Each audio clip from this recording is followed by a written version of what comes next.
Hello, my dear dreamers, it's Drake. Welcome back to another evening of shared stories and quiet journeys.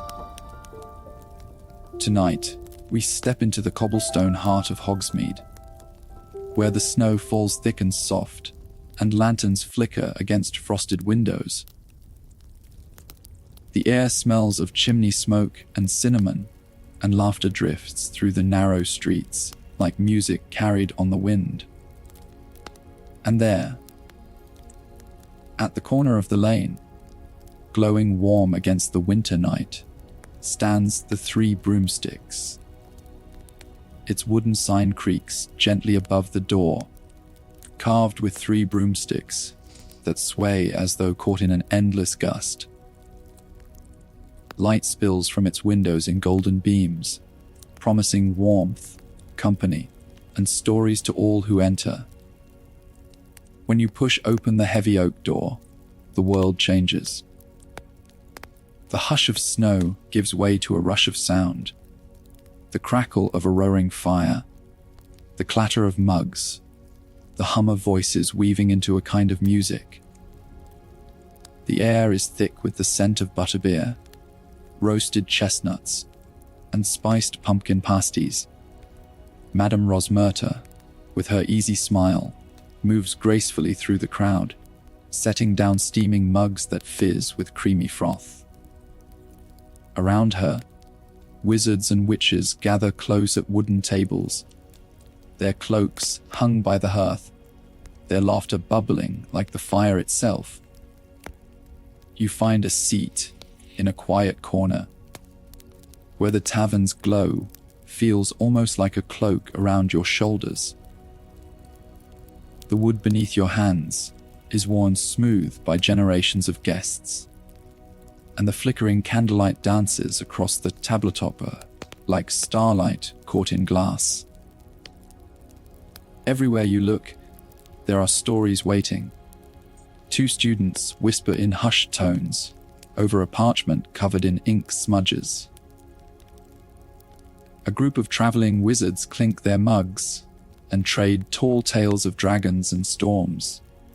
Near the fire, an old witch strums softly on a lute, her voice humming a tune so ancient it feels like the tavern itself remembers it.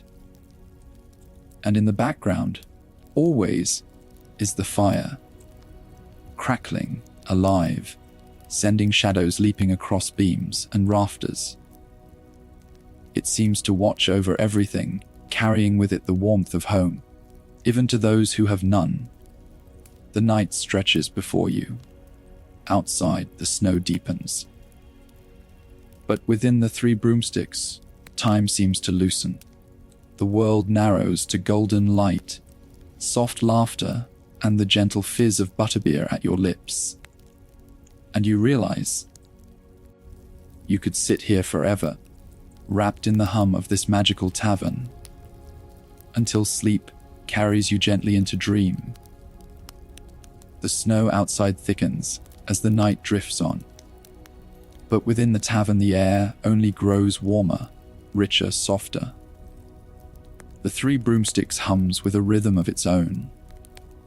The rise and fall of voices, the laughter spilling like sparks, the low thrum of wood shifting under the heat of the hearth. You sit quietly, wrapped in this symphony, letting every sound weave itself into comfort.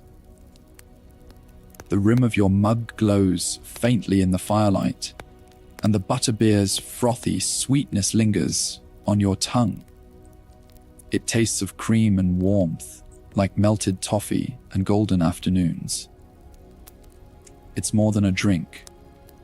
It's memory captured in liquid, poured fresh into the present. Around you, the tavern moves like a living painting. Shadows dance on the rafters overhead, twirling as though part of some unseen ball.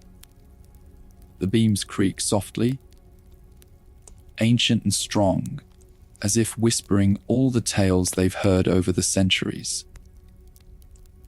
The smell of oak smoke and cinnamon lingers thick in the air, stitched through with the faint sweetness of honey and roasting chestnuts. By the great fireplace, a group of travelers have gathered. Their cloaks are damp from melted snow, steaming faintly as the fire dries them.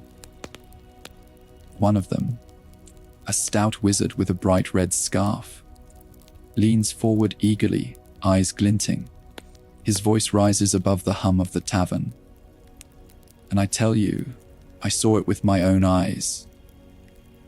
A dragon, wings spread across half the sky, scales glittering like emerald fire. The others laugh, though not cruelly. They lean in, mugs clinking as they press for details. The wizard lowers his voice, weaving the tale with wide gestures, his words snapping like sparks in the air. Even those not at his table glance over now and then, caught by the cadence of his story. And isn't that the magic of a tavern? Every fire becomes a stage, every mug of butterbeer an invitation to share.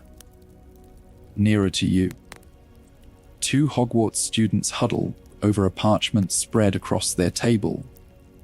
Their quills scratch quickly, maps and notes spilling across the page. Their whispers come fast, nervous but excited. Perhaps they're plotting their next Hogsmeade adventure. Perhaps they're sketching out secrets, best kept hidden. Their laughter bubbles suddenly, then fades to quick shushing, their cheeks flushed with both mischief and firelight. At another table, an elderly witch with silver hair tucked beneath a knitted shawl strums a lute. Her song is faint, more humming than words, but the melody curls through the air like smoke. It drifts between voices and clinks of mugs, settling softly against the ear, a tune as old as winter itself. Her eyes are closed as she plays, face lined not with wariness but with peace. The peace of someone who has lived long enough to know that stories matter more than years. You lean back in your chair, letting the tavern's voices wash over you.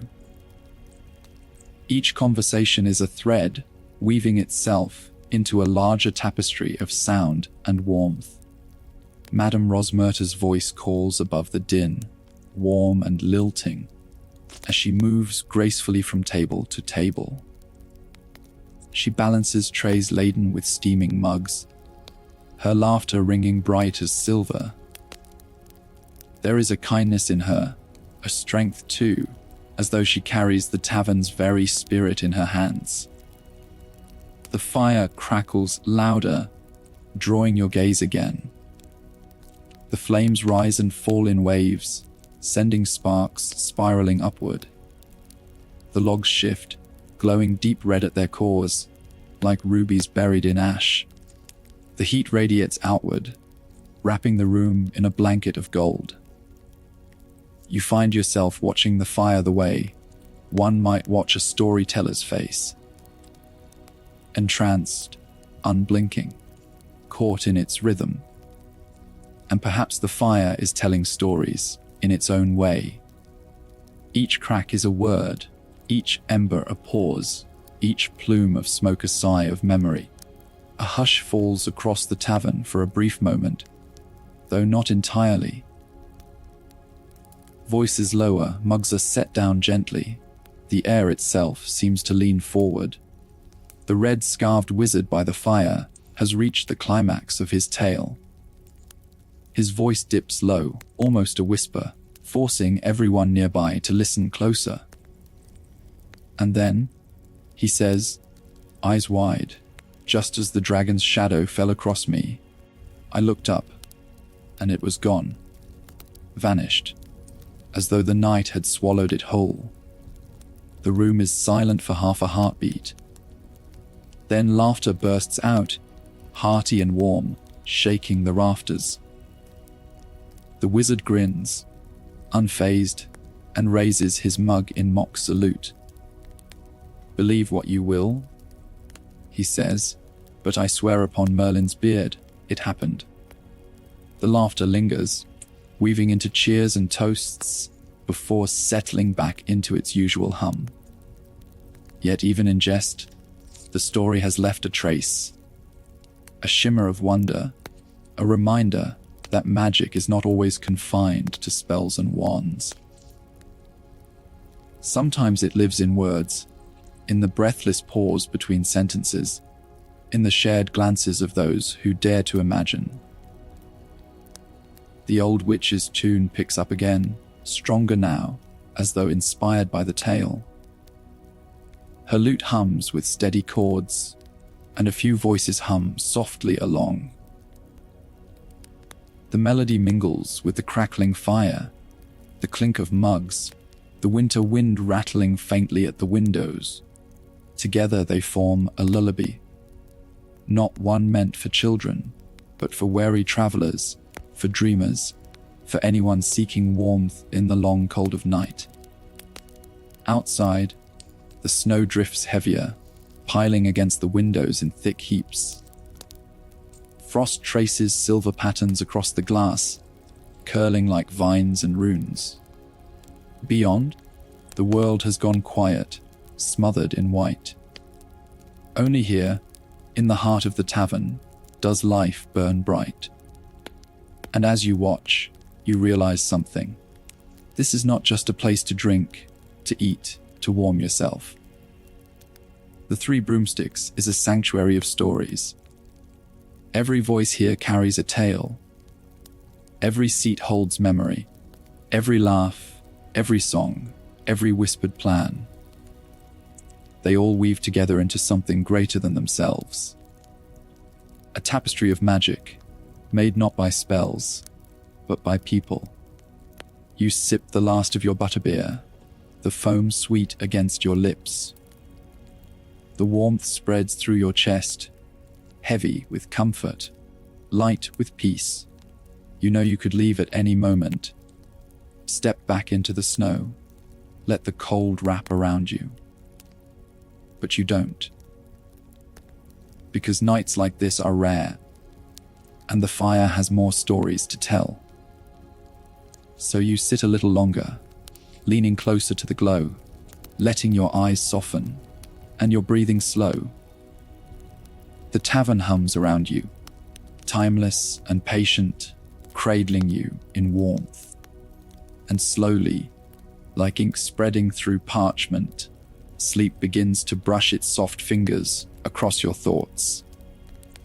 When the clock behind the bar gives a soft, silvery chime, the mood of the room shifts almost imperceptibly. The laughter dips into something drowsier, the music near the hearth slows, and the fire settles into long, steady breaths. You feel it too, a tug, gentle as a yawn. The night is folding inward, inviting you to step into its quieter rooms. Madame Rosmerta glides by with a tray balanced on one hip and a smile that feels like a candle being lit just for you. Snow's set in proper, she says, nodding toward the windows, now frosted with fern, like patterns. If you're staying, I've a snug at the top of the stairs, warm as a cat's back. She presses a brass key into your palm, heavy and reassuring.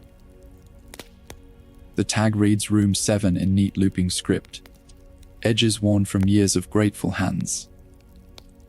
You thank her, and your chair gives a small sigh as you rise, as if it understands goodbyes. The stairs greet you one by one with delicate creaks, polite, not complaining, announcing each step like you are a guest, and they the old, proud hosts.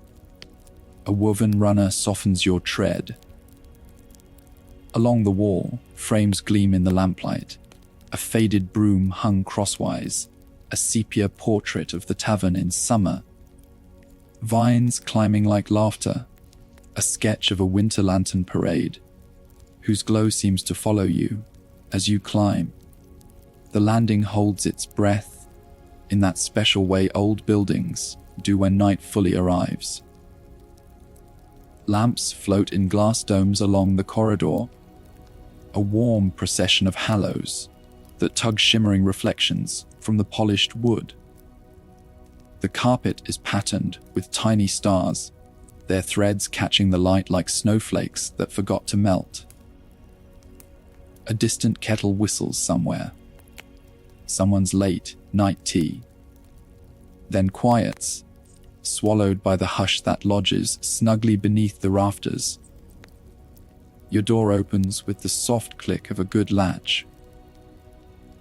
Room 7 smells faintly of beeswax and lavender, with a distant echo of cinnamon that must have drifted up from the taproom over the years and decided to stay. A little stove crackles in the corner, haloed in orange. The bed is tucked beneath a sloped ceiling, quilted in patchwork squares. Moss green, winter blue, hearth red, stitched in the careful hand of someone who believes thread can hold a house together. On the bedside table sit a brass candlestick, a tiny bell, and a note on thick cream paper. If the wind should trouble you, tap the window frame twice. It usually behaves better for company. Below that, a flourish R. You smile. Wind with manners that feels exactly right. You set your scarf on the chair, lay your gloves on the sill to dry, and step to the window. Hogsmeade lies below like a snow globe someone forgot to shake. Everything still, everything tenderly lit. The roofs wear soft hats, chimneys puff contentment, and lanterns lace the lane with honeyed light. Beyond the last houses, the fields smooth themselves into shining quiet, and the distant tree line looks like ink brushed carefully across parchment. A soft scuff in the corridor draws your ear. You ease the door open a fraction. 2 students tiptoe past, scarves looped together, cheeks flushed with the brave shame of breaking hours. One clutches a paper bag from the sweet shop. The other tries not to giggle and fails in tiny bursts. Their boots whisper on the carpet, then fade. A door near the far end opens and closes. For a heartbeat, the warm smell of peppermint lifts into the hall and then dissolves. From the floor below, the tavern offers a last rumble. The friendly murmur of mugs stacked. A stool tucked in. The muted laugh of a story told once more, while the embers listen. The building seems to relax under its own weight. The wind makes a thoughtful pass at the eaves, and then drifts elsewhere, unimpressed by the prospect of a scolding tap on the window frame. You set the candle going. Flame gathers around the wick, steady and golden, and the room reveals more of its small, good secrets, a stoneware jug and basin with a clean folded cloth, a book left by the window seat, pressed flowers sleeping between the pages, a basket with extra blankets as soft as promises. On the desk sits a tiny tin marked sugar, and beside it a pair of star-shaped tongs. You try them once, just to hear the delicate click. It sounds like a polite kiss of winter air. A soft tap-tap at the glass interrupts your smile. You turn. On the other side of the window, an owl the color of smoke blinks slowly, eyes as round as coins. Snow dusts its shoulders like sifted sugar. It looks utterly unimpressed by the storm, but politely intrigued by you. You unlatch the pane and ease it open just enough that the guest may lean in. The air is cold enough to make the candle bow. The owl extends a leg with a tiny leather tube attached. Not for you, the address tag bears the looping initials you saw in the note. The door across the hall opens as if called by a thread. A figure in a traveling cloak steps out, hair unpinned by the day, sleep, soft but bright-eyed. You and the stranger exchange the swift smile of people who don't know each other, but trust a house that knows you both. Evening. They whisper. Their voice is warm bread. He always finds me here. You pass the little tube across the threshold. The owl gives you a slow blink that feels like, well done. Then takes off into the hush, wings silent as spilled milk. The corridor inhales again. The door opposite closes gently, and parchment rustles on the other side, like a secret being neatly folded and tucked into a safer pocket of the night. You return to the window seat and the book waiting there. Its linen cover is soft with handling, the title stamped in gold, Winter Markets of the North. A field journal. You open to the pressed flower and find, not flowers, but a leaf. Oak, copper, bright, preserved, as if autumn had decided to linger for a single page. The entry beside it is written in tidy script. They hang lanterns from broom handles and sing to the cold, as if it were a neighbor. I have never seen such stubborn warmth. You read on. The journal is full of staying vendors with mittened hands, hot chestnuts tossed like small planets in paper cones. Children in boots too big for them, crowing at the delicious slide of ice across a barrel lid. There are notes about spiced tea brewed with orange peel, about sugared plums, about the way wool smells when it dries by the stove. You do not know the author, but you know the feeling, the cataloging of comforts, the determined inventory of ordinary magic. Somewhere down the hall, a door clicks and a kettle sighs. Hushed voices trade a last thought, then a good night, and the house absorbs both, tucking them in with everything else it keeps. The building is a chest of drawers for winter, socks of laughter, sweaters of silence, scarves of steam folded away, ready for morning. You set the book aside, and the bed welcomes you, as if it has been thinking of nothing else all day. The quilt is heavier than it looks, in the pleasant way quilts can be, and beneath it the sheets are cool enough to make the warm place you are about to create feel like a minor miracle. You blow out the candle. The darkness rises like a tide and stops, with courtesy right where you want it to. The stove glows softly, the room a gentle constellation of embers and breath. The building settles again.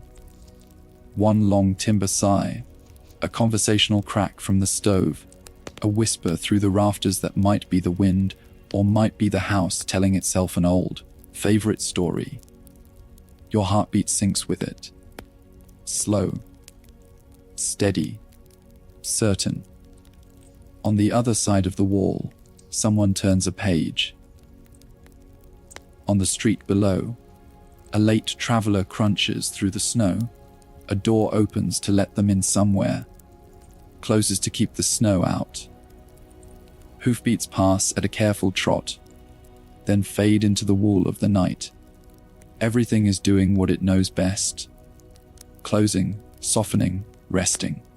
Sleep approaches in a thick, kind shawl. You let it. You let the day drain out through your fingertips and into the quilt. You think, just before the shore gives way beneath you, of the tavern lamp downstairs, the one they always leave burning low by the door. It is not bright. It is not meant to be. It is only meant to be there. A star close enough to reach. The promise that if you wake in the middle of the night and need a light, one has already been thinking of you. You drift. Perhaps you dream. If you do, the dream is simply the hush of falling snow, the gold of the hearth, the steam of a mug lifting like a spell you do not need to cast. You hear the lute again, that soft old tune, though no one is playing now. It loops once, twice, then tucks itself into your breathing, into the safe pocket of your chest. Sometime deep in the night, the wind makes up its mind about something and lets the eaves go.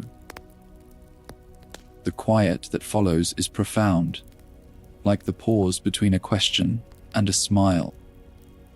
The house hears it too and loosens its shoulders. It has sheltered a lot, the first kiss of a young couple, the last letter of an old traveler, a dozen small reconciliations with the self. It shelters you now, without asking for anything, but your weight in return, which it bears as easily as snowfall. Morning is far away, but not frightening. It is a friendly guest, with a bag full of bakery scents and soft light. It will knock when it is ready. It will not rush you. For now, there is only the slow, sweet length of night, and the knowledge that below you, beyond you, someone has banked the fire just right, so there will be coals to coax at dawn. You turn once more into the quilt's warm hollow. The world narrows to breath, expands to comfort, narrows again to nothing at all. And upstairs, in room 7, in a bed stitched together by a hand that trusted thread, you sleep, the kind of sleep that makes the day before seem like a blessing and the day ahead feel like a gift already wrapped. The night is deeper now. Not just late, but ancient. One of those hours when time feels like it folds in on itself. When the world outside the window stops ticking forward and instead lingers in a soft, patient silence. You stir slightly, not fully awake, but not entirely asleep either. It is the half realm, the place between breath and dream. Shadows lean longer against the rafters, and the stove, though dim, still breathes faint warmth into the room. Its glow is the quiet heartbeat of the house, steady and protective. For a moment, you listen. The wind is softer now, no longer prowling, only brushing its fingers against the shutters, as though testing the lull of its own song.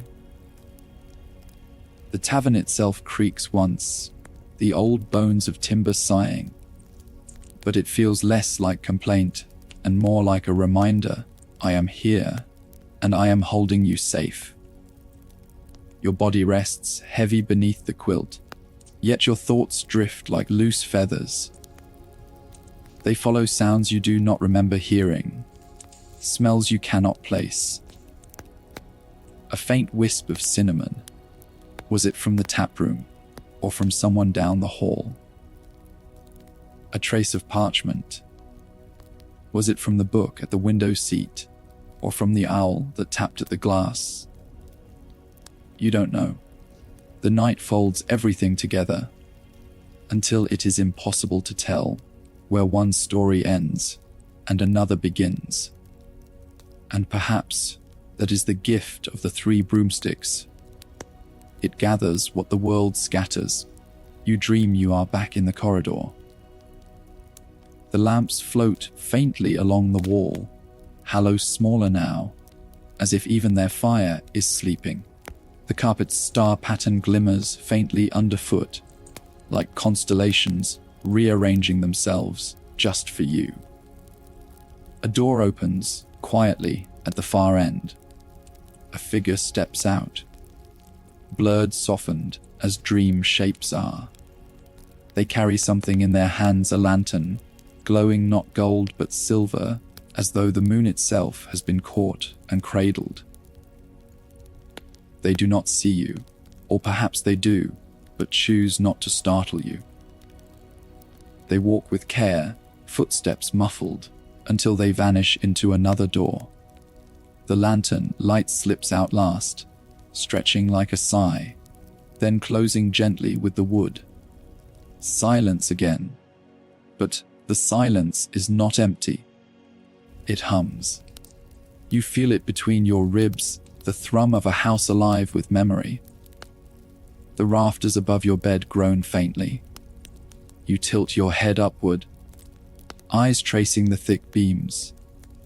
In the faint glow, they almost seem to move. You imagine they are heavy with stories. So many stories they can hardly hold themselves still. Every traveler who has stayed in room 7 left something behind.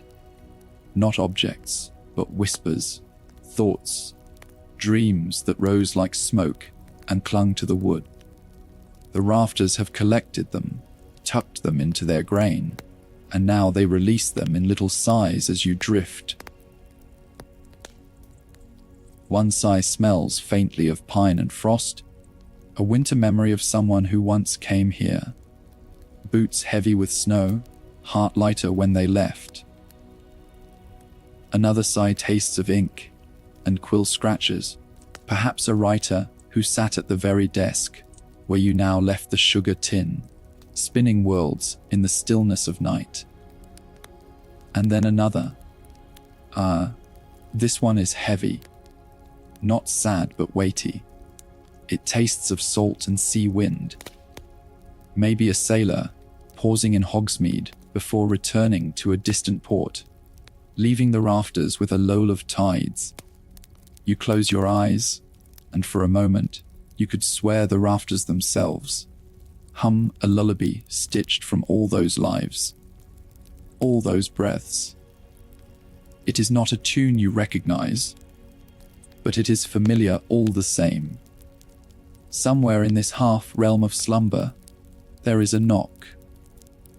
Not on your door, not on your window, but somewhere deeper, a knock that feels like it echoes inside you. Tap, tap. You hold your breath. Is it the owl again? Or a memory tapping from someone else's story? You cannot tell. You don't rise to answer, and yet, without moving, you see the door drift open. Beyond it is not the corridor. It is a forest. The snow lies thick and silver, paths curling between black trunks. Lanterns dangle from the branches, their flames suspended, unmoving, like stars caught too low. The hush here is different from the hush of the tavern. It is deeper, older, stretching into the soil. You step softly, boots making no sound. The forest feels both real and unreal, as though it exists only because you believe it might. Ahead, a clearing. In its center burns a single fire, small but unwavering. Around it are chairs, empty, waiting, yet they feel warm, as though they've been occupied only moments before. One chair faces you directly, and you sense that it is yours. You sit. The fire crackles softly, and for a moment it feels exactly like the hearth in the Three Broomsticks. Same warmth, same rhythm, same comfort. Perhaps you think every fire is the same fire. Perhaps all flames are kin, telling the same story with different accents. The clearing is quiet, but not empty. You sense presences around you, unseen yet undeniable. Travelers from long ago, maybe, or dreamers who once sat in room 7 and slipped into this same half-world. You are not alone. You are part of something woven far larger than your own thread. The fire sputters once, and the forest fades. You are back in bed, the quilt heavy across your chest, the rafters humming above you. The stove glows faintly. Outside, snow continues to fall, feather upon feather upon feather, until the whole village is muffled into silence. You realize you are smiling. Not a wide smile, not one that wakes the room, but the kind that blooms softly against the pillow, the kind of smile that lingers even after dreams slip away. You let your eyes close fully now. No half realm, no listening for creaks, no leaning towards stories. Only rest. The house holds you gently. The quilt warms you deeply. The rafters hum you into stillness. Though you don't yet know it, dawn will come soon. The light will touch the window, pale and shy. The frost will soften, and the snow will glow blue, white in the first stretch of morning. Madame Rosmerta will stoke the taproom fire, and the smell of bread will wander up the stairs. But for now, the night still belongs to you. To your breath, to your dreams, to the rafters that carry every story ever whispered in this house. Sleep settles finally, completely, and in the rafters above, a sigh slips loose. Perhaps it is yours, already becoming part of the house's story, stitched quietly into the wood, waiting to hum itself to another traveler who will one day sleep here, in room 7, under this same quilt, with this same hush. The night drifts on, and somewhere in its depths, the first threads of dawn begin to stir. You do not feel it at once, wrapped as you are in the hush of room 7, but slowly the silence changes its weight. The dark is no longer heavy, but thinning, turning translucent. The stove has dimmed to a bed of embers, a soft pulse of orange beneath the iron grate. You shift beneath the quilt, half dreaming, half waking, while the house around you seems to stretch its joints and whisper, preparing for the gentle arrival of morning. When your eyes flutter open, the window is already touched with a bluish glow. Frost blossoms across the panes, catching the first light like lacework spun by winter's hand. Outside, Hogsmeade lies quiet under its snow blanket, roofs and chimneys softened, paths still white and unswept. The whole village seems to be holding its breath, waiting for the moment when day fully tips over the horizon. For now, it is yours alone. You rise slowly, letting the quilt slip away, feet pressing against the wooden floorboards that sigh at the weight of a new step.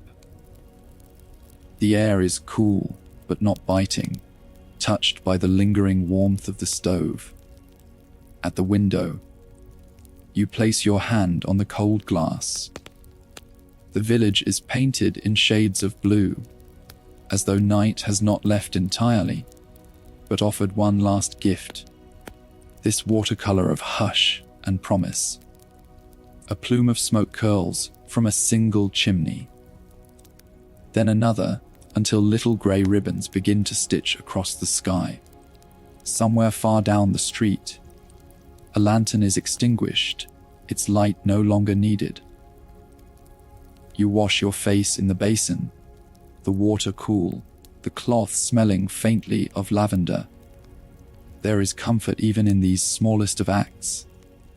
The dip, the wring, the press of fabric against your cheeks. Outside the door, you hear the faintest stirrings, a floorboard creaking as someone else rises, the muffled sound of a kettle coming to life in a nearby room.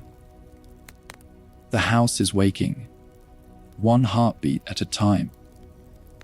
You dress and gather your scarf, looping it once, then twice, the wool soft against your neck. The corridor outside is lined with its sleepy procession of lamps, their flames lower than last night, some guttered out, others hanging on with a fragile determination. A door opens and a man steps out, boots in hand, hair tousled. He nods politely, his eyes still half in dream, before making his way down the stairs. Another guest follows, humming softly, balancing a book under one arm, their slippers whispering against the carpet. Everyone is gentle with their movements, as though aware that morning is fragile and should not be jarred awake too suddenly. You follow the curve of the stairs, each step creaking more boldly now, as if the house has decided it can speak again. The smell meets you first, bread, warm and thick, with a sweetness that suggests honey or fruit baked inside. Beneath it is the earthy aroma of tea leaf steeping, mingling with the faint smoky whisper of kindling newly fed into the taproom's hearth. By the time you reach the bottom, your senses are already wrapped in comfort. The Three Broomsticks is transformed. Gone is the lively glow of last night, the crowded tables and bright laughter. In its place is a softer scene, morning laid out like a quilt across every corner. The fire burns steady but low, casting more warmth than light. A few tables are occupied, an old wizard quietly buttering toast while reading a paper that rustles like dry leaves. A pair of witches in traveling cloaks, sipping their first tea of the day. A young couple bent close, over a shared plate of porridge. Their whispers a thread only they can hear. Madame Rosmerta moves among them with her practiced grace, though her hair is not yet pinned, and her apron is tied loosely, as if mourning belongs to gentler rules. She greets each guest softly, smile never absent, her voice low so as not to disturb the delicate stillness. When she sees you, she waves you toward a table near the window, where the light spills in brightest. "You'll want a seat there," she says warmly. First sunshine belongs to the early risers. You settle into the chair, its wood warm from the fire's reach. The window before you looks out onto the main lane of Hogsmeade, where the snow is beginning to glimmer under the strengthening light. A cart creaks by, pulled by a shaggy pony whose breath smokes in the cold. The driver tips his hat to someone sweeping a doorstep with wide, even strokes. A shop sign sways gently, its letters gilded and gleaming faintly when the sun catches them. The village is yawning, stretching, beginning again. Madame Rosmerta arrives at your table with a tray. A steaming mug of tea, dark and fragrant, the surface rippling as she sets it down. Beside it, a plate with a thick slice of bread, still warm enough that the butter melts as it touches, running in golden rivulets. There is jam too, bright and jewel, like in a small pot, and a wedge of cheese that smells of cellars and patience. The bread came out just now, she says with a small tilt of her head toward the kitchen. Best while it's warm. You thank her, and the first sip of tea settles into you like sunlight sliding into an open window. The bread is sweet, soft, with the faintest crunch to its crust, and the butter smooths across your tongue like memory itself. For a moment, you eat in silence, listening to the morning assemble itself. A chair pulls back. A spoon clinks gently against porcelain. The fire pops. Someone laughs quietly at something murmured, the sound as delicate as glass chimes. As you look around, you notice something curious. Each guest seems to glow faintly in their own bubble of calm. The old wizard's paper catches a beam of light, gilding his spectacles. The young couple's heads are framed by the halo of a hanging lamp. Even the witches at the far table seem lit by the embers in the hearth, their cloaks shining as though dusted with stars. Perhaps it is only the way morning works here. How the Three Broomsticks, in its centuries of standing, has learned to place the light gently on each of its guests, as though saying you belong, you are seen, you are safe. Outside, the sound of children erupts suddenly, shouts muffled by snow, laughter bubbling down the lane. You lean forward to see them, bundled in cloaks and scarves, dragging sleds behind them. Their boots churn the snow, leaving trails that glitter in the sun. One slips, lands with a thump, then bursts into giggles as the others haul him upright. They care nothing for the cold. It seems to love them as much as they love it. Their voices are a hymn to morning, full of youth and the sharpness of breath in winter air. The tavern door opens, and the sound floods in for a moment, only to hush again as it closes. A young man enters, brushing snow from his shoulders, his cheeks pink from the bite of wind. He carries a basket of apples, their skins shining red against the white cloth lining. Madame Rosmerta takes them with a nod, tucks them behind the counter, and adds one to your plate with a wink. Best of the season, she says. Eat it slow. And so you do. The apple is crisp, its sweetness bright, cutting through the warmth of tea and bread. Each bite feels like a promise that the day ahead will carry some kind of quiet magic. Even if it is only the magic of small things, the warmth of a hearth, the laughter of children, the steady kindness of strangers. The morning lengthens, the blue of dawn giving way to gold. Shadows shorten, light grows surer, one by one. Guests rise, wrapping scarves and cloaks, heading out into the snow-dressed streets. Some leave coins on the tables, others press Rosmerta's hand. One slips her a folded note with a smile. She receives them all with grace, tucking each gesture into the rhythm of her morning. Eventually, it is your turn.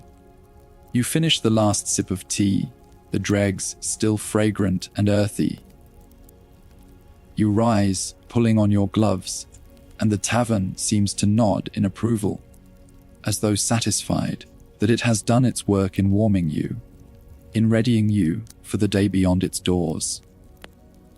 At the threshold, you glance back once more. The fire still burns. The tables are being cleared, and Madame Rosmerta hums softly to herself as she polishes the counter. The lamp above the door glows faintly, not yet snuffed out, as if to remind you that light waits here for your return.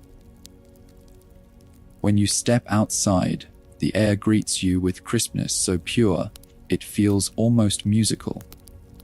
The snow crunches beneath your boots, and the lane stretches before you, alive with early stirrings, merchants setting out wares, owls gliding overhead with letters, villagers greeting each other with laughter clouded in breath. The world has awakened fully now, and you walk into it with the warmth of the tavern still woven around you, a cloak of memory that will not easily slip away. And somewhere behind you, in the heart of the Three Broomsticks, Room 7 rests quietly, its quilt smoothed, its stove waiting, its rafters humming softly. Another traveler will arrive someday to lay their head beneath its beams. Another story will join the countless already gathered in its wood. But for now, it keeps yours safe, folded into its grain, part of the endless, gentle chorus of nights and mornings that make this place what it is. The snow greets you as you step further into Hogsmeade, its crunch crisp beneath your boots, the kind of sound that belongs only to fresh layers, untouched by too many feet.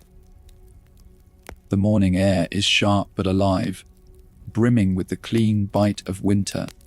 It curls into your lungs, cold and clarifying, and for a moment you pause in the street, just to breathe it in, to let it sharpen your senses like a whetstone across steel. The village is stirring fully now, no longer half in shadow, but glowing in the early light. Roofs glitter, each shingle crowned with frost that catches the sun like gemstones scattered by some playful giant. Chimneys puff steadily, their smoke weaving long grey ribbons into the pale sky. You move slowly, not with haste, because there is no need for haste here. Every step feels as though it belongs to the rhythm of the village itself. Steady, unhurried, wrapped in the same quiet dignity that Hogsmeade seems to wear like an old woolen cloak. The shops that last night stood closed and shuttered now breathe with activity. At Zonko's, the shutters creak open, revealing shelves that seem to wink with mischief. A boy sweeps the step, pausing now and then to glance at a snowball fight across the lane, his broom tilting uselessly mid-sweep whenever the laughter distracts him. Honeyduke's glows warmly through its glass windows, rows upon rows of sweets catching the light. Lollipops as tall as your arm, chocolate frogs twitching faintly in their boxes, shelves that bend under the weight of sugar in every imaginable shape. A bell rings as a witch steps out of the post office, her arms filled with letters sealed in bright wax. Owls swoop overhead, wings beating strong and sure against the cold. They dip and rise, scattering faint sprinkles of snow with every movement. You pause to watch them, one particularly proud barn owl hooting as it passes, its feathers gold, tipped by the sun. The sound echoes faintly through the crisp air, folding itself into the natural chorus of morning. The Three Broomsticks is behind you now, but you still carry its warmth inside, as though the fire in its hearth has stitched itself into your bones. That warmth makes the world seem sharper, clearer, kender. Every face you pass feels like it belongs to a story already begun. An elderly wizard struggles with a cart stuck in the snow until a pair of students rush forward to help, their cloaks flapping as they push together. Laughter spills out as the cart finally moves, the old man patting their shoulders with gratitude. Across the way, a shopkeeper leans out of her door, calling cheerfully to a neighbor, her voice carrying the cadence of someone who has lived here her whole life, familiar with every face, every path. You turn down a narrower lane where the snow lies thicker, less trampled by footsteps.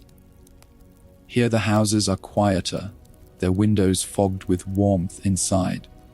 Smoke trickles from low chimneys, and the smell of something baking, bread, perhaps, or a pie rich with spice, slips out into the street. You walk slowly, letting the scent linger, letting the soft hush of this corner fold around you. A cat watches from a sill, its eyes half lidded, tail flicking idly. It does not move when you pass, as though you are no more threatening than the snowflakes tumbling through the air. At the end of the lane, a small archway opens to a square you had not seen before. It is quieter here, framed by tall, old stone buildings that carry the weight of centuries in their moss-darkened walls. A fountain sits in the center, frozen mid-splash, its icicles glistening like crystal sculptures. You stand for a moment, transfixed by the way the ice seems to glow from within, light passing through it like liquid glass. A child runs up suddenly, mittened hands reaching out to tap one of the icicles. Her father pulls her back gently, laughing, shaking his head. She pouts for only a moment before darting away again, chasing after another child with a shriek of delight. You continue on, weaving through the square, your boots leaving a new trail across the snow. Past the fountain lies another street, one that slopes gently upward toward the hills that frame the village. The higher you climb, the more of Hogsmeade stretches behind you, each roof sharp and clear against the morning sky. Beyond the village, the distant outline of the castle rises, turrets etched like ink against pale clouds. It looms not with menace but with presence, as if it has been watching over this place for 1,000 winters and will watch for 1,000 more. At the crest of the hill, you pause. The wind is sharper here, tugging at your scarf, biting lightly at your cheeks. But the view is wide, worth every shiver. The rooftops below seem to huddle together, chimneys smoking in contented sighs. The paths crisscross like stitched seams, tying the village into a quilt of stone and snow. You can see the forest at the edges, trees standing in dark ranks, their branches heavy with frost. Beyond them, the mountains rise, distant and silent, their peaks hidden in cloud. The world feels vast from here, yet the village feels impossibly close, as if all its warmth and stories could be cradled in the palm of your hand. You sit on a stone bench carved into the hill, its surface dusted with snow, and watch as the sun climbs higher. Light shifts across the roofs, gilding them, softening the shadows. A bell tolls faintly in the distance, though you cannot tell from where. It rolls over the village like a wave, deep and resonant, and the air seems to hold its breath for just a moment before letting it fade. The bench is cold beneath you, but you do not mind. The stillness here is a gift. For a while, you do nothing but listen to the quiet, footsteps crunching on the path below, the faint whoosh of an owl cutting through the air, the distant, muffled laughter of children. Each sound belongs, stitched neatly into the tapestry of morning. Eventually, you rise again, brushing snow from your coat, and make your way back down toward the heart of the village. The streets are busier now. More shops have opened, their windows glowing, their doors swinging wide to welcome customers. Honeydew spills out with sweet smells so rich, they cling to your coat as you pass. Zonkos rattles with laughter as students dart in and out, their pockets clinking with newly bought trinkets.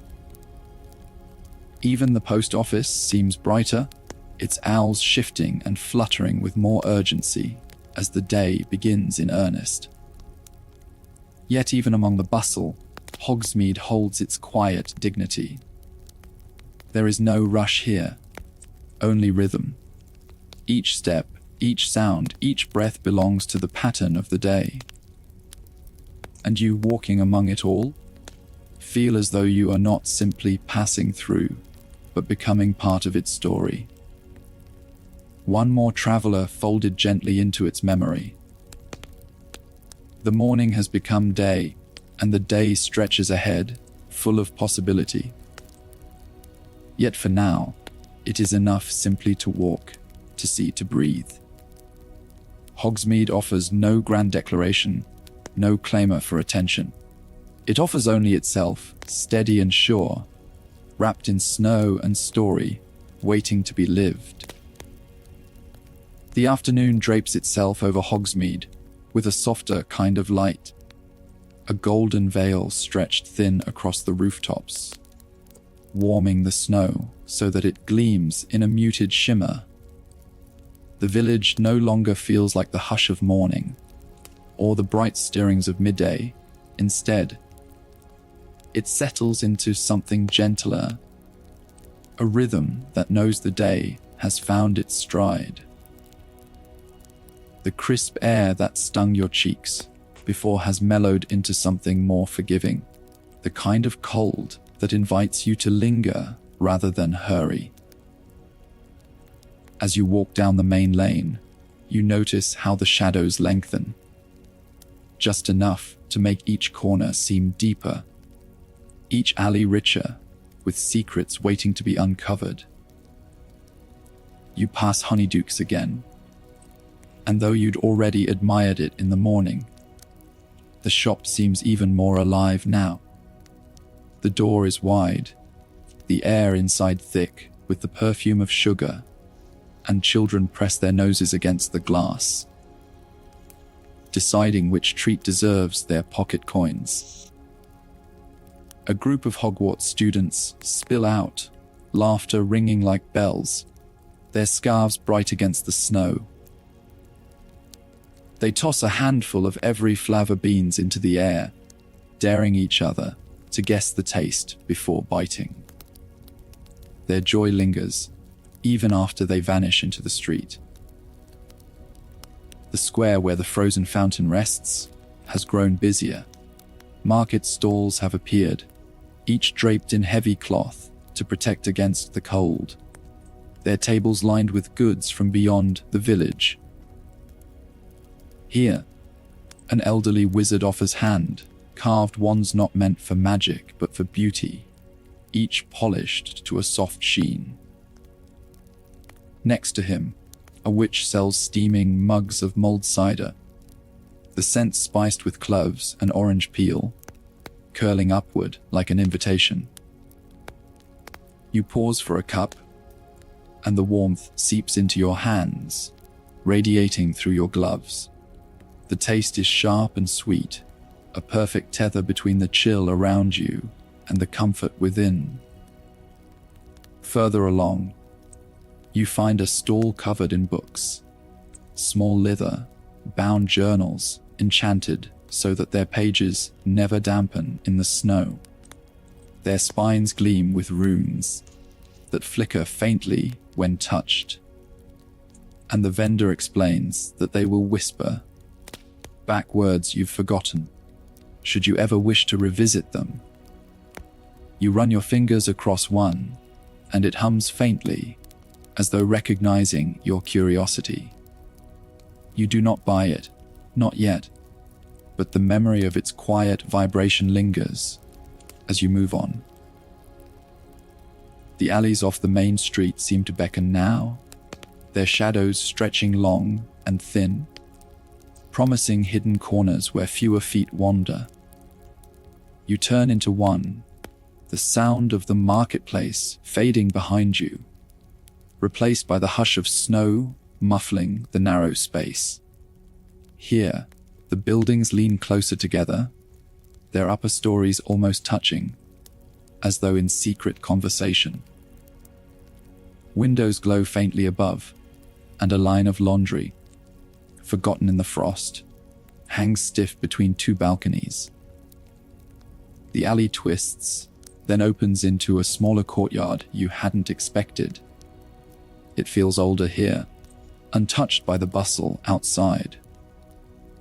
The cobblestones are uneven, their gaps filled with ice, and a single lantern hangs crookedly from a post, its flame fluttering low.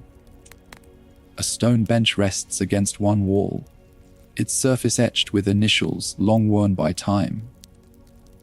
You sit for a while, sipping the last of your cider, letting the quiet press against you like a familiar cloak. This is the kind of place that keeps stories hidden, a pocket of memory where footsteps linger longer than the people who made them. When you rise again, the afternoon has deepened. The golden light softens, shifting toward amber, and the village seems to glow from within, every window a lantern, every doorway a hearth. You follow the lane back toward the main street, where the crowd has thinned slightly, leaving room for you to notice new details. The curl of frost on a shop sign, the way icicles chime softly when the breeze stirs them, the way footprints layer one atop the other, weaving a tapestry of comings and goings. You wander past Scrivenshaft's quill shop, its windows lined with pens that twitch faintly as if eager to write. Inside, you glimpse a clerk testing one, the quill dancing across parchment with no hand to guide it. Beyond, Dervish and Bange's hums with soft mechanical sounds, gears whirring, enchanted contraptions ticking in steady rhythm. Each shop seems to spill a little of itself into the street, offering a glimpse, a taste, without demanding you step inside. The clock above the post office strikes the hour, its deep chime rolling through the air like the steady beat of a drum. The sound settles into your chest, and you realize how easy it is to lose time here, how the day folds around you like a page turning, smooth and unhurried. You let it carry you onward, down another lane, where a small tavern you hadn't noticed before flickers with candlelight.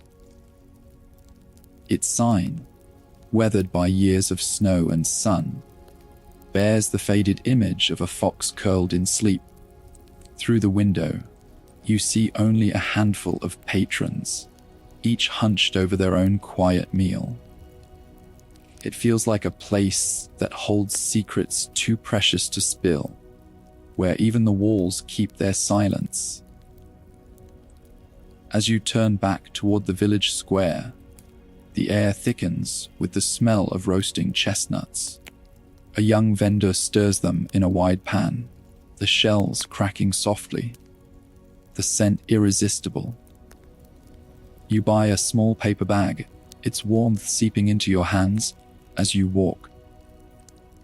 The chestnuts are sweet, nutty, their texture soft enough to melt on your tongue. You eat them slowly, each bite a companion to the deepening gold of the sky. The village begins to take on a new mood.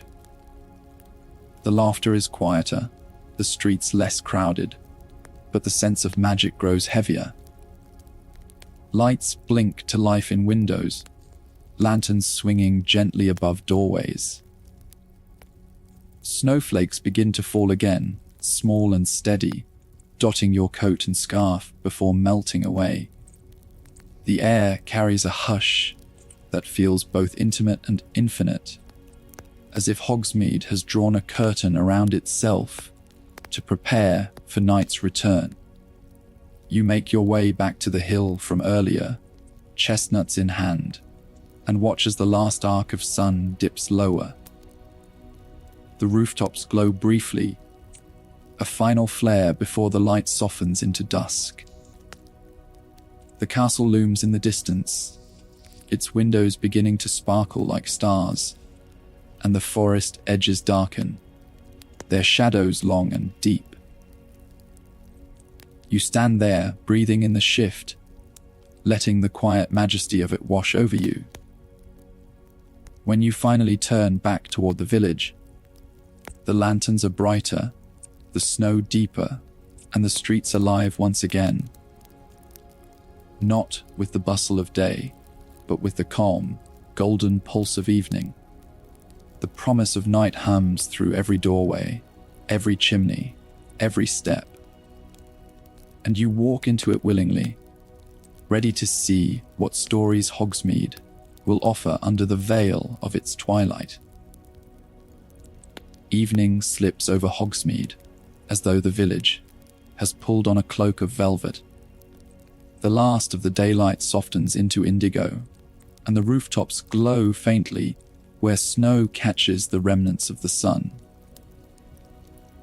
The lanterns that were lit one by one now burn brighter, scattering golden pools across the cobblestones.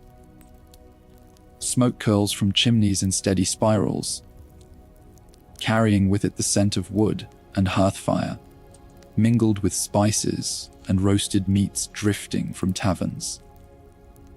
The village is no longer stirring or bustling. It is humming, alive with the intimacy of night. You step into the rhythm easily, boots crunching against the fresh scatter of snow.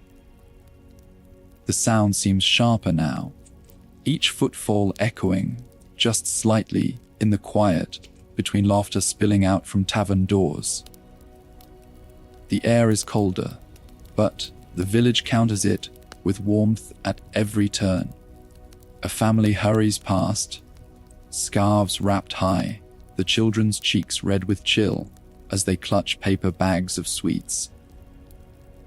Behind them, two students pause beneath a lantern, sharing a bottle of butterbeer, their words hidden, but their smiles plain in the glow. The Three Broomsticks glows brightest of all, its windows ablaze with firelight, voices spilling like music into the street. When you open the door, the air greets you instantly, warm and rich, carrying with it the mingled aromas of roasted meat, sweet mead, and fresh bread. The murmur of voices rises into laughter, a tapestry of sound that folds around you the way a blanket would. Inside, every table seems to be full. Witches with rosy cheeks raising glasses, wizards in heavy cloaks shaking snow from their shoulders, and students leaning close in their corner, telling stories with the exaggerated gestures only youth can manage. The fire on the far hearth roars steadily, logs cracking as embers leap and fall. You make your way closer, weaving through the crowd, each table like a small world of its own.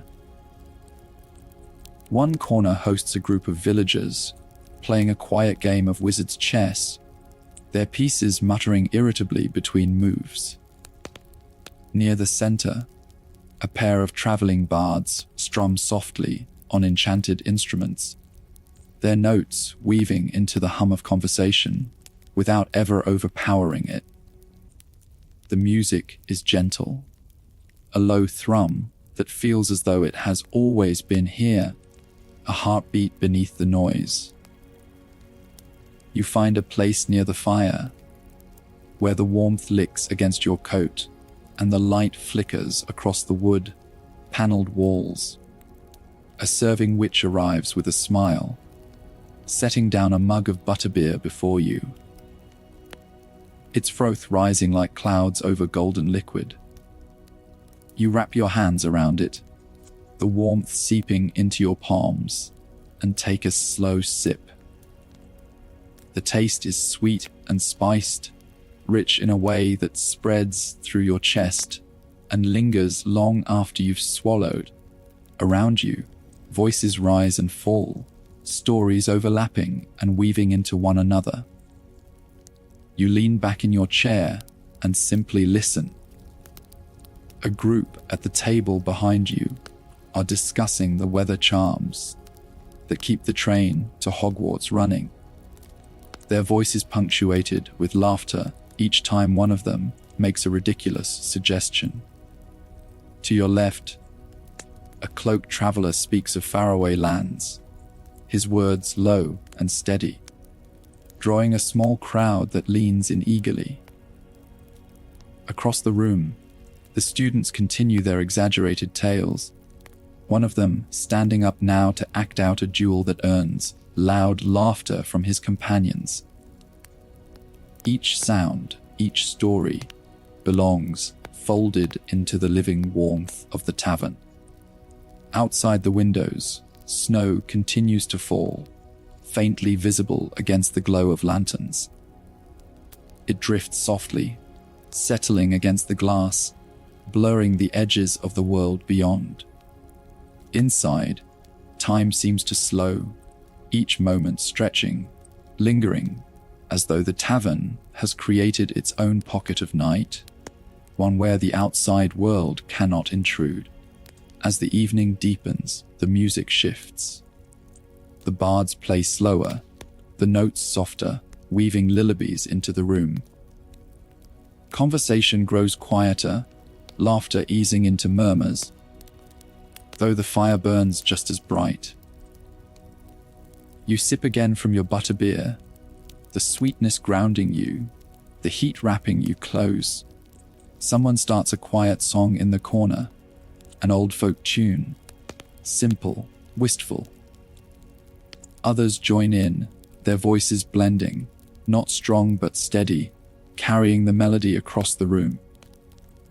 You close your eyes for a moment, letting the sound wash over you. The crack of the fire, the hum of voices, the faint clink of mugs, all of it blends into a kind of music of its own. When you open your eyes again, the room is unchanged, but somehow deeper, warmer, as if the night itself has leaned closer to listen. Later, when you step outside once more, the contrast strikes you. The cold air rushes sharp against your face, your breath visible in quick clouds. Yet the tavern's warmth clings to you still, stitched into your skin. The street is quieter now, though not empty. Lanterns sway gently in the breeze, and a few stragglers walk with heads bent against the cold, their boots crunching faintly on the snow. The village feels smaller at night, drawn in close, as though the shadows themselves have wrapped protective arms around it. You wander slowly, unwilling to let the evening end too soon. Past the shuttered shops, their windows dark but still glowing faintly with embers left inside. Past the square, where the frozen fountain gleams under moonlight, its icicles like glass daggers softened into silver by the sky. Past narrow alleys that whisper of secrets too shy to be seen. Each step carries the quiet rhythm of the night, unhurried, infinite. When you finally return to the inn, where your bed waits, the room is simple, but the fire in the grate has been stoked, and the quilt on the bed is heavy with warmth. You shed your coat, your boots, and slip beneath it, the weight pulling you down, anchoring you to the moment. Through the small window, you can see snow still falling, soft, endless, a curtain of white that drapes the world in silence. The sounds of the tavern still echo faintly in your mind. The laughter, the music, the soft lull of voices. They blend now with the hush of night outside, weaving together into something steady, something safe. Your eyelids grow heavy, the warmth of the bed tugging you further down, and soon the world fades into the rhythm of your breathing. Hogsmeade holds its stories, its lights, its quiet magic. And tonight, it holds you too, cradled within its snow, wrapped arms until morning. Midnight drapes itself over Hogsmeade with a stillness so complete that the village feels as though it has slipped into another world. The snow, which had fallen lazily all evening, now lies thick and untouched across the cobblestones, smoothing sharp edges into soft curves.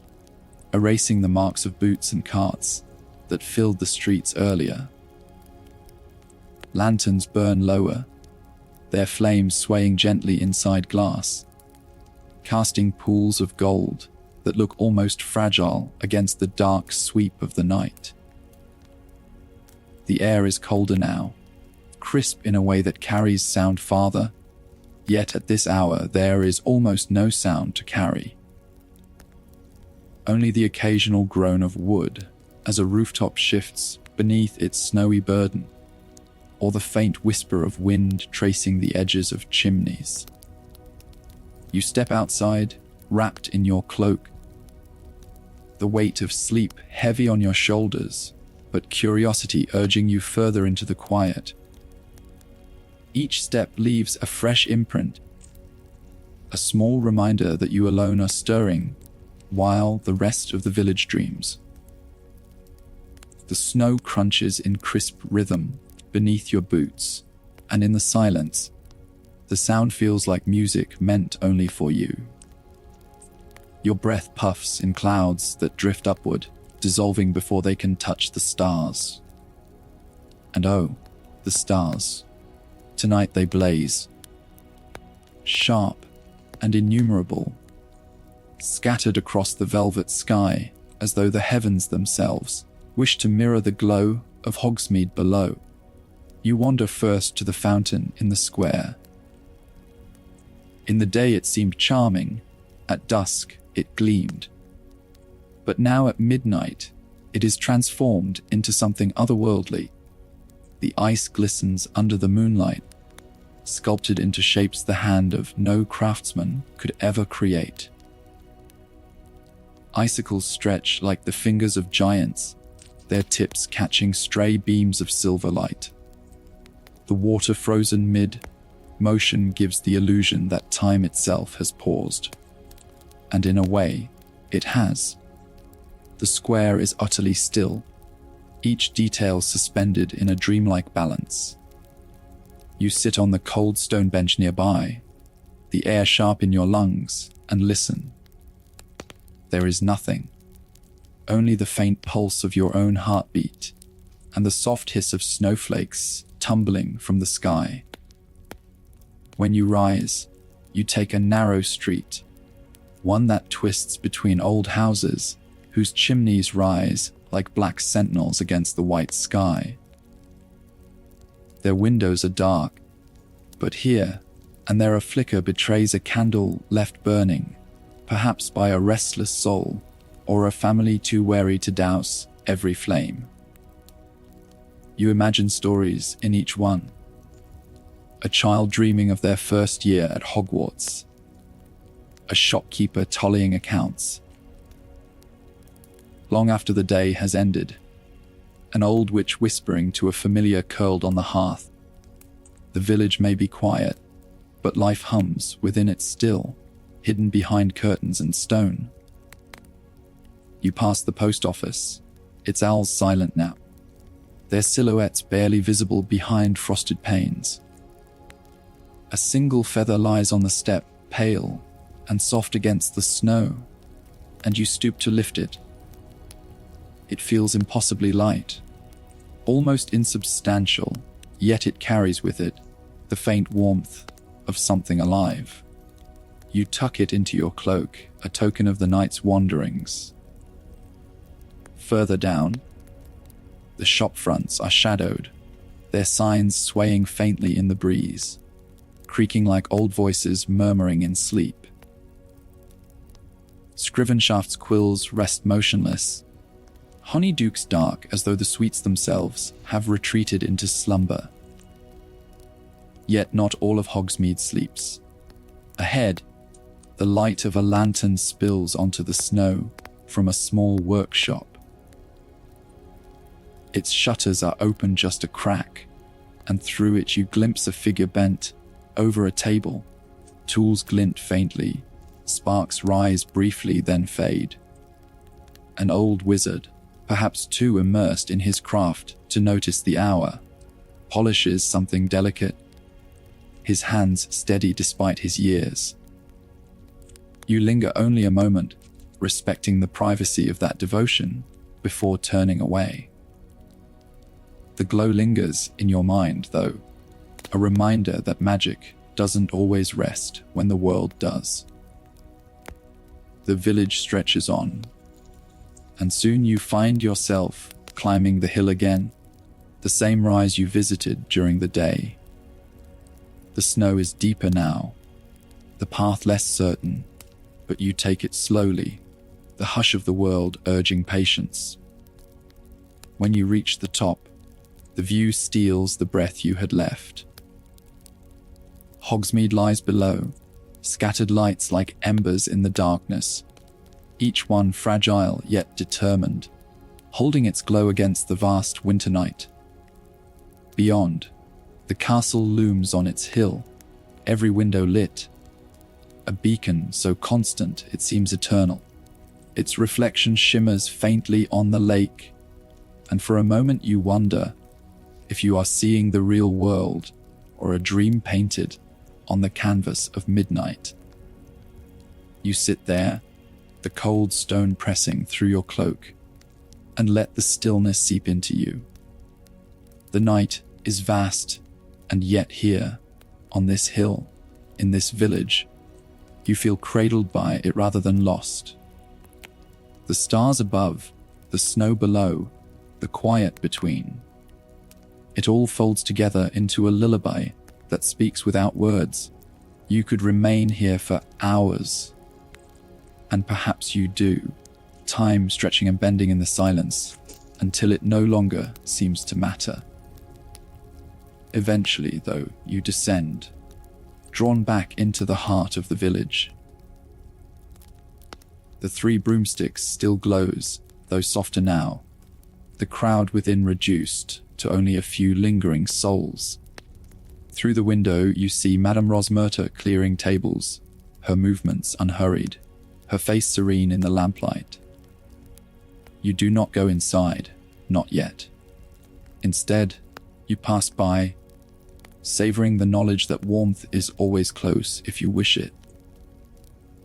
The streets guide you like gentle hands back toward your inn. Each step is slower now, your body heavy with the kind of weariness that promises rest rather than demands it. When you reach your door and slip inside, the quiet is welcoming, the air faintly scented with smoke and lavender from a sachet placed on the hearth. You remove your cloak, your boots, and sink into the bed waiting for you. The quilt is thick, the pillow cool against your cheek, and outside the window, snow continues to fall, soft and unending.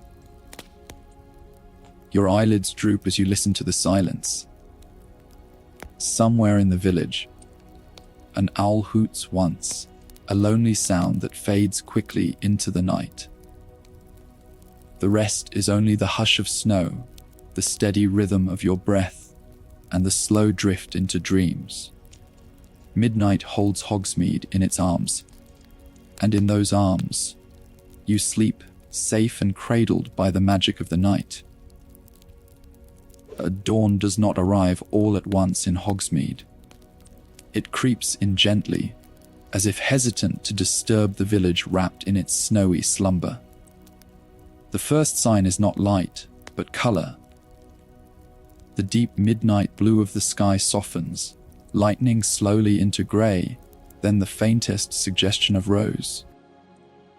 The stars, so sharp and bright only hours ago, dim and blur until they are swallowed by the pale wash of morning.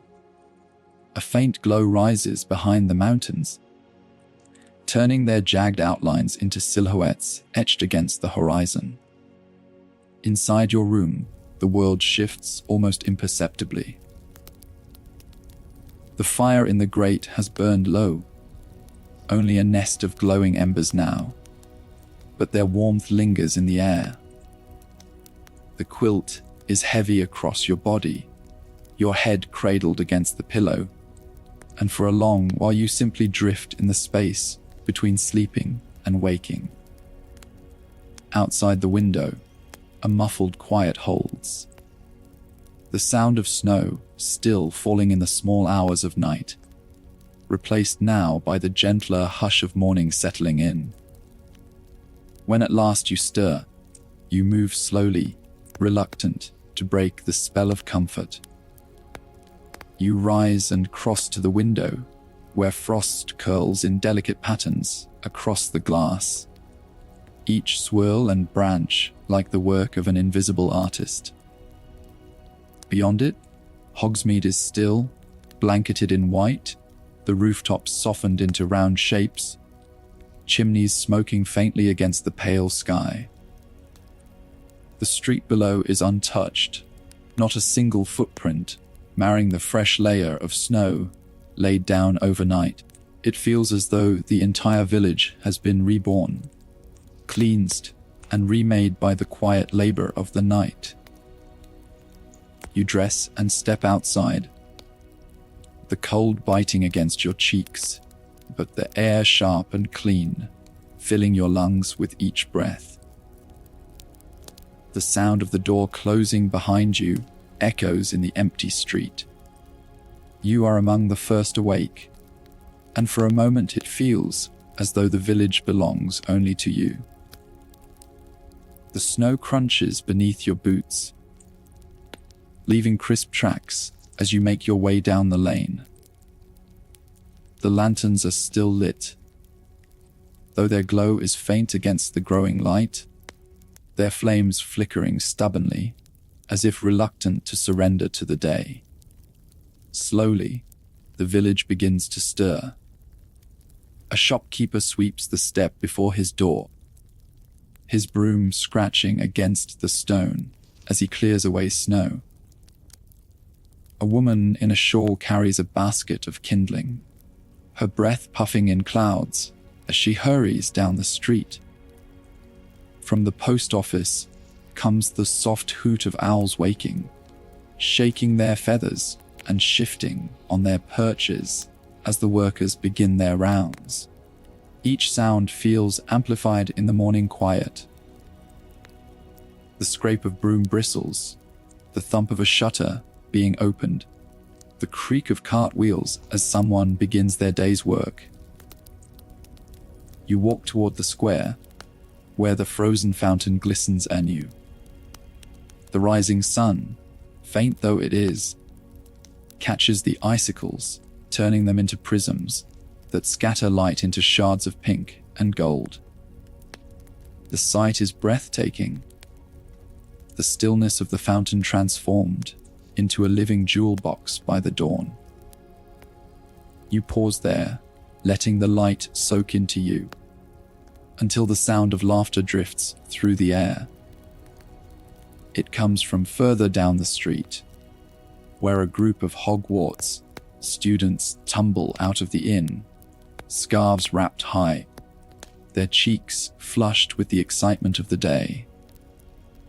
They chatter as they go, their voices lively and bright, leaving trails of footprints as they rush toward Honeyduke's, which has just opened its doors. The sweet scent drifts out into the air as the shopkeeper props the door wide, and soon the students vanish inside, their laughter replaced by the muted rustle of shelves and the jingle of coin purses. Drawn by the warmth of routine, you make your way to the Three Broomsticks. Its windows glow once more, not with the golden blaze of evening firelight, but with the softer, steadier glow of morning lamps. Inside, the tavern hums with a quieter energy.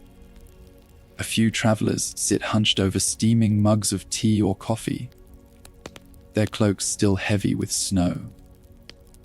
Madame Rosmerta moves briskly among them, smiling as she sets down plates of porridge, thick slices of bread, and pots of jam.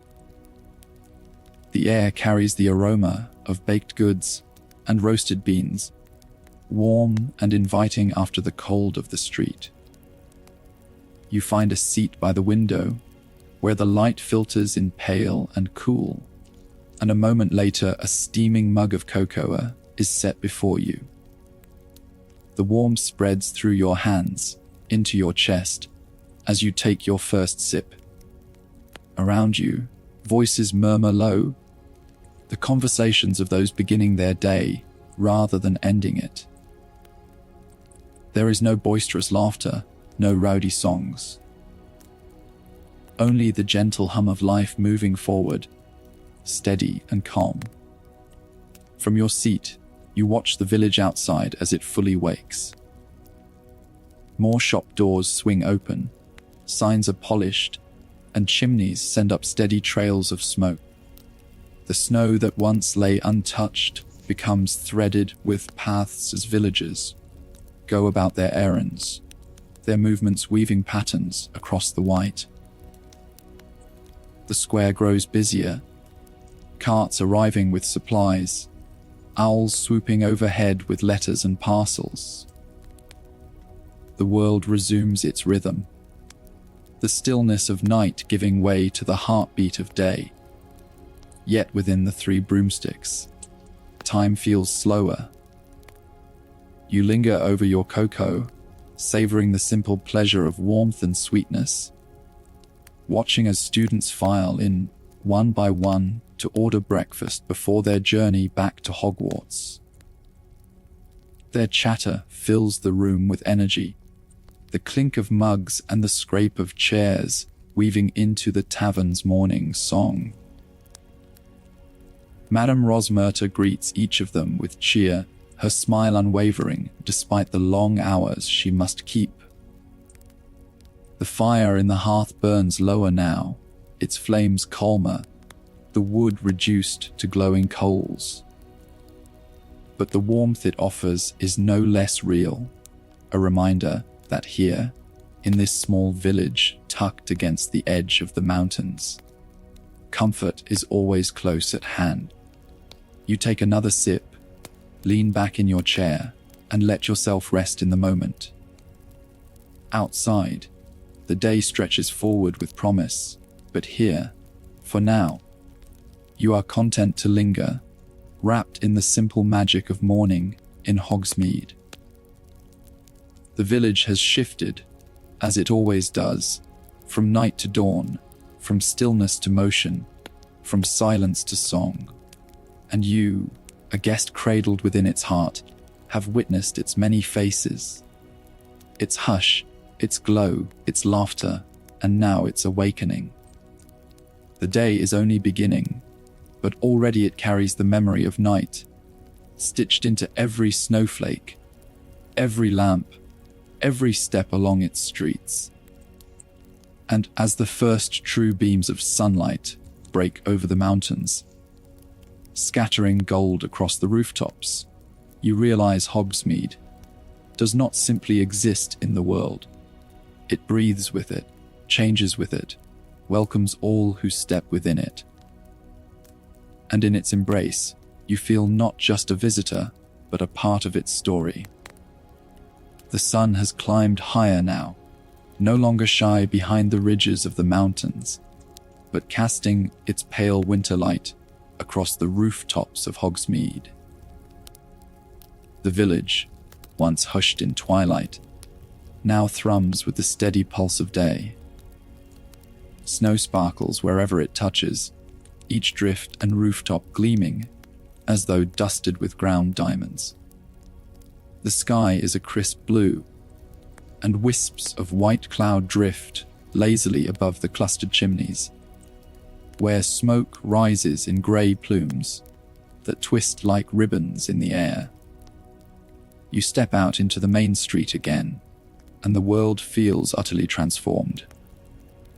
The silence of night has been replaced by the vibrant sounds of daily life. Boots stamp against stone, crunching through slush where the snow has been shoveled aside. Doors open and close, bells chime faintly from shop fronts, and cheerful greetings pass between neighbors in warm voices that carry through the brisk morning air. Even the owls from the post office are busy now, swooping in wide arcs above the square, their wings catching the sun as they deliver letters and packages to eager hands. You pause outside Honeydukes, drawn by the rich scents spilling out into the street. Inside, the shelves are bursting with color and delight. Rows of gleaming jars catch the sunlight, filled with fizzing sweets that spark like captured fireworks, toffees wrapped in shimmering paper, and chocolates that seem to melt at just a glance. Students cluster in groups, their laughter bright as they trade coins for bags of peppermint toads or sugar quills. The shopkeeper's voice rings out cheerfully, guiding them toward new arrivals. A batch of experimental sweets, said to change hair color for an hour. The air is alive with chatter, the kind of unrestrained joy only a sweet shop can conjure. Further down, Scrivenshaft's quill shop opens its door to a more contemplative crowd. The faint scent of ink drifts into the street, mingling with the cool air. Inside, shelves are lined with quills of every shape and size, some plain and sturdy, others ornate, their feathers shimmering in hues of emerald or sapphire. Students lean over counters, debating which quill will serve them best, while older witches and wizards browse parchment of fine quality. The scratch of pen against paper fills the air like a steady undertone, a quiet reminder that this is a place where words and ideas begin. As you move along, the Three Broomsticks hums with energy once more, though in a different way than it did the night before. Its door swings open constantly, the bell jingling each time as travelers step inside for warmth or villagers gather for lunch. The air is filled with the comforting aroma of roasted meat, freshly baked bread, and buttered potatoes, mingled with the sweet scent of mid. Laughter bubbles at a corner table where a group of friends share stories, their mugs clinking together, while at another, an older wizard sits alone, quietly reading by the fire. Madame Rosmerta moves gracefully among them, her voice warm, her smile unwearied. It feels less like a tavern and more like a hearth for the entire village, drawing people together in a way that seems effortless. The square itself is now busy with stalls. Vendors have set up small carts, their goods gleaming in the light. One sells polished trinkets that glitter like captured starlight. Another offers steaming pies wrapped in paper, their savory aroma impossible to resist. Children weave between them, their laughter trailing like ribbons as they chase one another through the snow. The frozen fountain, so still and silent at midnight, is now a gathering place where villagers pause to talk, their voices carrying easily in the open air. It is as though the fountain itself has awakened, not by movement, but by becoming the center of life once again. Everywhere you turn, Hogsmeade feels alive, as though the village itself breathes with the rhythm of its people. The blacksmith's hammer rings faintly from the far edge of town, the sound steady and sure. From a nearby cottage, the faint notes of a harp drift into the street, delicate and haunting, blending with the hum of daily bustle. Even the wind has changed. It no longer whispers in solitude, but carries with it the mingled sounds and sense of a thriving community. You find yourself wandering toward the edge of the village, where the path dips down toward the lake. In the daylight, it gleams with a fragile sheen.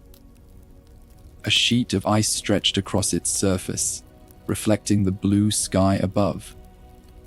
The forest beyond stands tall and silent, the branches dusted with snow that falls occasionally in soft clumps, stirred loose by the breeze. You pause there, watching as a group of students laugh and throw snowballs, their joy echoing across the open air. Their carefree play feels timeless, as though generations of children before them had done the same in this very spot, each moment folding into the memory of the village. As the day deepens, shadows stretch long across the snow, and the village takes on a different kind of beauty. The light softens, turning rooftops and walls into shades of amber and rose. Shopkeepers call out last offers as they begin to close their doors, and the bustle fades into a quieter hum. Families carry baskets of goods home, their footprints weaving patterns across the streets, and the sound of shutters being drawn echoes faintly. The fountain glows in the fading sun, its ice now blushing pink, and above it all, the first evening stars begin to prick the sky. You pause once more in the square, letting the rhythm of the day wash over you. From morning bustle to afternoon calm, the village has shown you yet another of its faces, one full of life, warmth, and simple magic. The hush of night, the glow of dawn, the vibrant breath of day, they are all threads in the same tapestry, woven together to create the wonder of Hogsmeade. The lamps are lit again, their flames steady and golden, casting long pools of light onto the cobblestones. The air cools quickly, carrying the promise of another quiet night.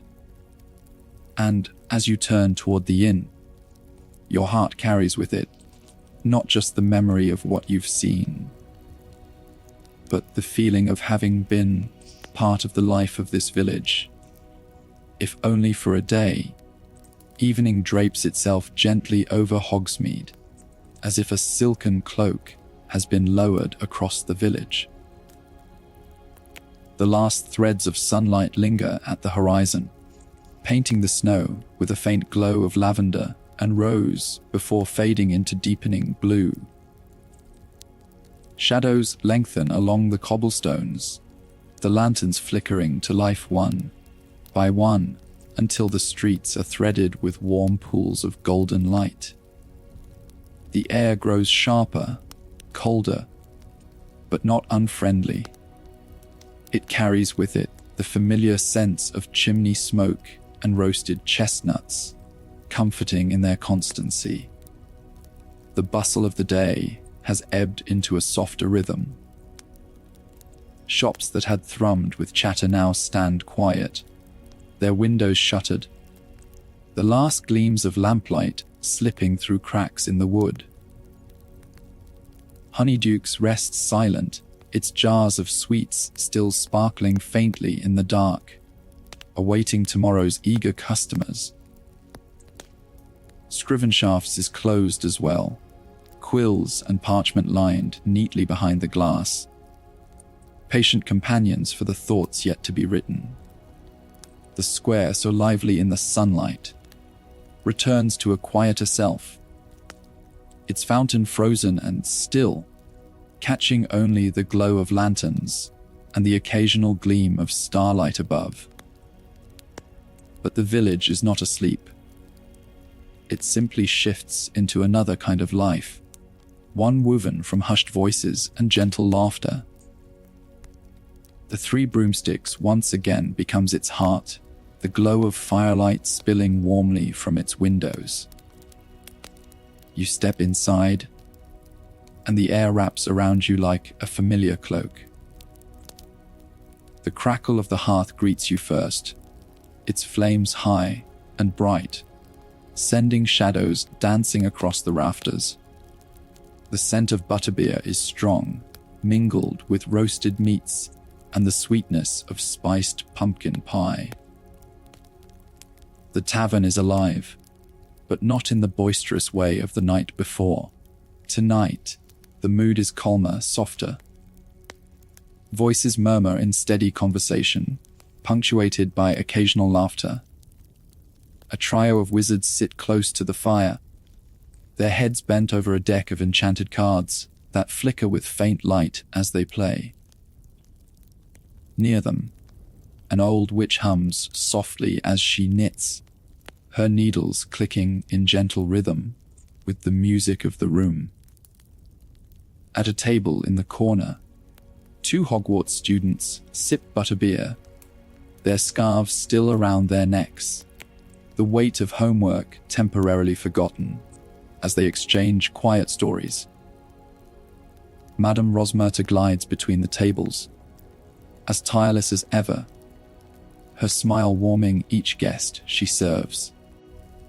When she sets a mug before you, the frothy top spilling just slightly over the rim, you feel a small wave of gratitude.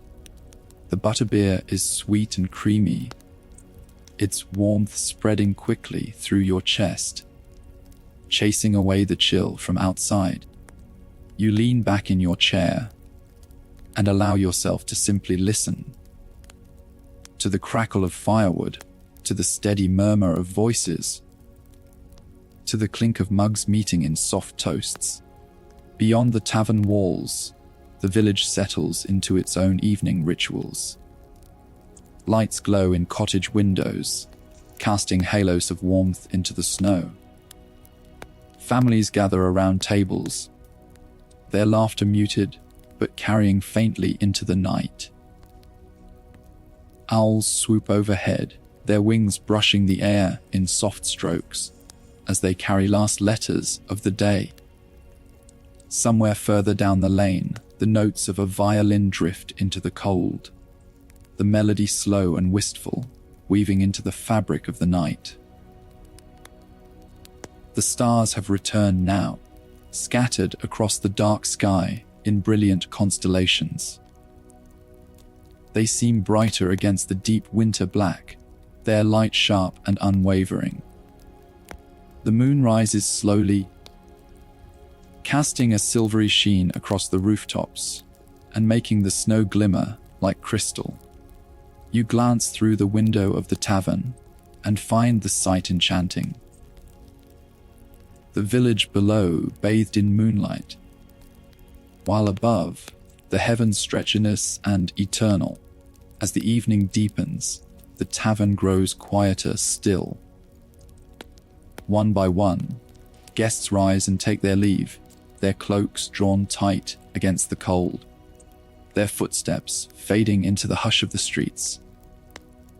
The old witch by the fire sets aside her knitting and tucks it neatly into her bag. The students gather their things and slip out into the night, their laughter a brief spark before it fades into the stillness beyond the door. Even the trio of wizards end their game, their enchanted cards fluttering back into their deck with a soft sigh before disappearing into a pouch. At last, only a handful remain, their conversations low and steady, voices blending with the fire's whisper. You sip the last of your butterbeer and feel its warmth linger as you rise to leave. Madame Rosmerta bids you goodnight with the same kindness she has shown all day, her smile a final glow of comfort before the door swings shut behind you. Outside, Hogsmeade is still once more, but not empty. The village breathes in quiet harmony, its streets silvered with moonlight, its rooftops shimmering with frost. The fountain glitters faintly, its frozen water catching the starlight like glass. Lanterns burn steadily along the lane, their flames soft but sure, marking the path home. You walk slowly, your breath clouding before you, savoring the silence. Each step crunches softly in the snow, Each shadow seems deeper, each star brighter. There is no rush.